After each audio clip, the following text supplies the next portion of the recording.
How to add music on WhatsApp status video.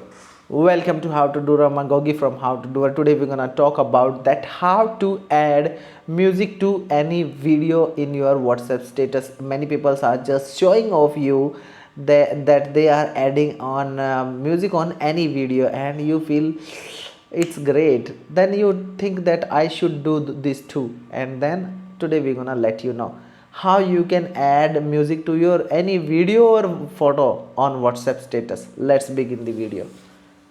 As you can check out, first of all we have our mobile phone over here. We are going to this WhatsApp, and after that when we are on chat, we have to go to this plus icon over here and choose the video which we want to add. And now we want to add a music. Just click on this music icon. Now you can search music over here if you want to search, and if you want to play anyone from this, you can play from over here. Click on this arrow if you want to add, and it's added. Now you can adjust it according to your requirement, where you want to adjust. Done and play. It's your music.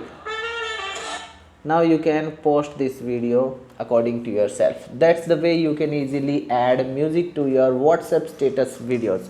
Hope you understood that how you can do so. If you like this video, don't forget to like, share with your family and friends. Don't forget to subscribe and hit bell icon for get more videos like this. Be with us, keep learning new things every day.